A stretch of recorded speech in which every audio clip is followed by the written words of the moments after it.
Welcome. In this video, we're going to talk about Ssangsu Geombup ship Iban, Form 12, Section 2, Part 2.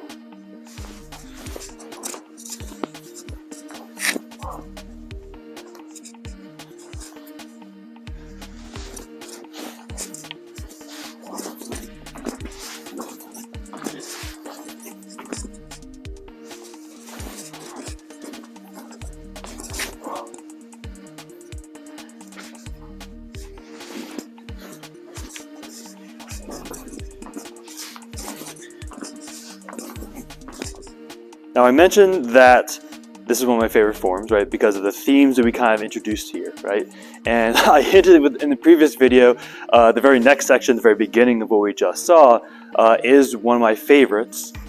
And that might seem a little lackluster, but let's take a look, right? So the idea is we've just essentially killed all of our momentum with that center cut. Again, remembering we're using a longer, heavier weapon. It's going to take momentum to use, right? So going straight back up for another cut is very taxing. And if we're using a very, again, long, heavy weapon, if I can generate a lot of momentum and power with it, there's not much that's gonna get in the way, really. So even though this seems like a very neutral position, relative to the room, the sword's gonna stay where it is, I'm gonna wrap my body around it and then whip the sword as hard as I can.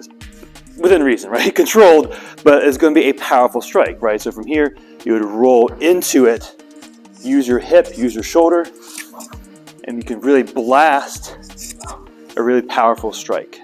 So, once again, if you're using a really long, heavy weapon, and there's a lot of momentum, there have to be ways to, again, moderate and kill that momentum safely. So this is where, again, critical hat on, as well as my own interpretation of what this, again, remembering it's supposed to be this position really is doing. It's a position of strength that helps us kill the momentum, right? So instead of me being like, ha, and awkwardly and lacklusterly, right? I'm gonna try to use that momentum and then kill it with a natural motion of the hand, right? So I'm here, again, whipping it fast and forward. So I want to also show us with a longer, heavier weapon, right? Because this technique, although it's what, 2 moves, spin, cross cut into a guard, that could even be 1 move, it's super, super effective. So let's take a look. Again, fully acknowledging that I'm going to be holding it for the most part incorrectly. I'm going to be holding it down here. Again, the same handle length as a Ssangsu Gum or a normal sword like this one. But even though it's a boffer, right? Keep in mind this is a relatively heavy weapon. So even from here, I'm going to try to make sure I'm staying in frame. Even from here, right? 1, 2, up, right? Into a guard, right? Which is actually going to be our next motion, right? That amount of momentum, even though this is not aerodynamic, you can still get a good whiff out of it, right? So even from here, again, spin through, throwing it into a guard, into a defense. And keep in mind, that idea is going to be present throughout the rest of the form as well, right? It was hinted at a little bit with regard to like how we bump the sword if we want to move in a new direction, right? But so taking it from there, right? So hopefully my enthusiasm for that has been satiated, right? So we just did our cross cut into this push into our defense, right? So this is a normal kenjokse, our normal defense. So from here, 4 motions, right? We're going to do a palsungse to our left side, a diagonal, hitting with the back of the sword, head up into a center cut into sotose. And then this side helps, right? So block, cut, up, cut. Now you're going to notice whenever we, again hinting at the early part of the form, whenever we have all of our momentum spent, very, very commonly we do our center cut, right? This, when in doubt in this form, if I just did a center cut, go into a spin next, and it's going to be essentially your go-to, right? So this combination is interesting. It's a little bit harder to land with a longer sword, but the idea is you could be receiving a cut, you could be receiving a thrust. You're using this to deflect. I like to think about this being grinding down on the top of their sword or on top of the spear or whatever you're trying to strike, right? So like if I was cutting this way and it was deflected, I'm going to ride down the side of the sword to strike, right? So it's deflect, strike if they do try to rebound, or I can hit them up the underside of the wrist, hit up into a nice solid center cut, into a cut, right? So that's going to be in Sosei to kind of help, you know, have that little extra oomph, and using your whole body to absorb that forward momentum. Again, remembering heavy weapon, right? Hopefully at this point I'll have to like remember that for every single part, right? But this is one I also recommend try sparring with a sword like this one, right? Even that just Pao Sensei down is relatively effective. Again, you can also just do the down, up, cut.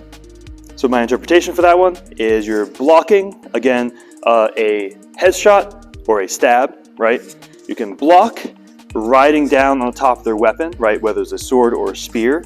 You can drive down, aiming again to get them in the shoulder, right? Getting close enough that even if you are within like their blade range, they'll be cutting with the weak or even the mid of the sword, so it's not as bad. But getting closing in, strike, again, you can use this to hit the underside of the wrist, or even eventually you can also use this as a deflection, but we'll play with that, right?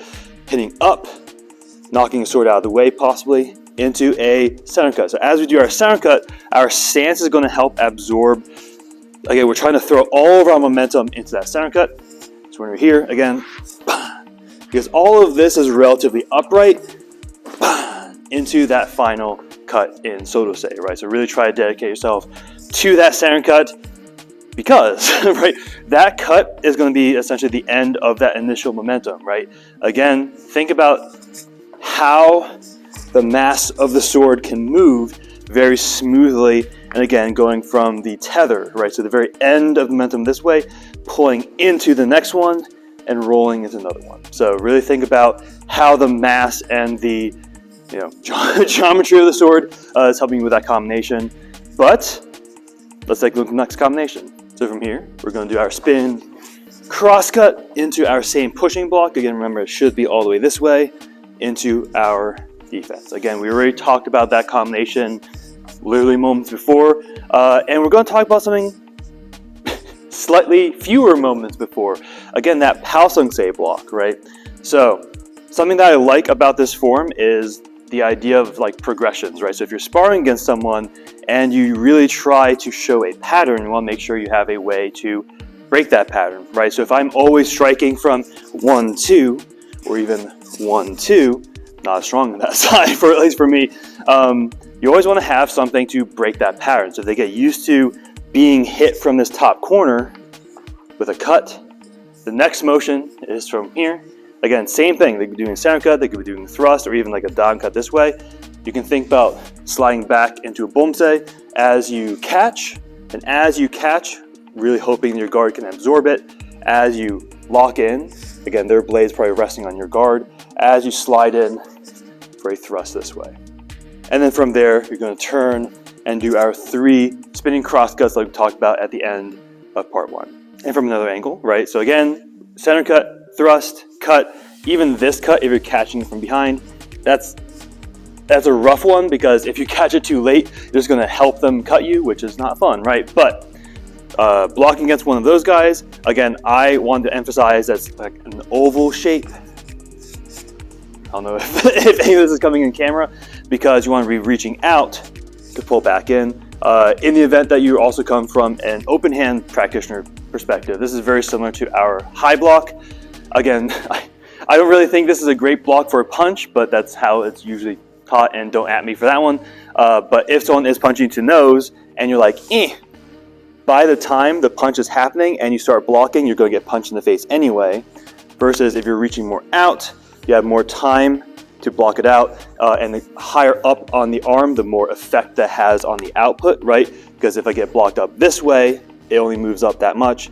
Block up even the same amount this way, the hand goes up a lot further. So same thing with the stab, right? So when we do our block, again, I want to reach more out, pull back in, position of strength, twist, again, winding around their sword, catching it in the sword, in the guard, and then sliding in for that throat, right? So that this is usually a throat stab, but keep in mind, if you're trying to stop their momentum, sternum. If you're trying to do all sorts of other things, you can be creative, I suppose, right? But keep in mind, you want it relatively high so you can protect your head, and then you can move off and cut onward to the sunset in that direction. With that, we're halfway through Form 12, a little bit more than halfway, because Part 4 is shorter.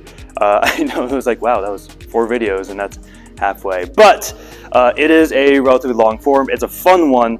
Section 3 is one of my favorites, especially the tail end of it, because again, the idea of this form, again, using your momentum and your own body to, again, augment the power of a sword is really fun. So we're going to see a little bit more of that in the next section. So hope to see you there. But with that, make sure you stay safe, stay humble, and keep training.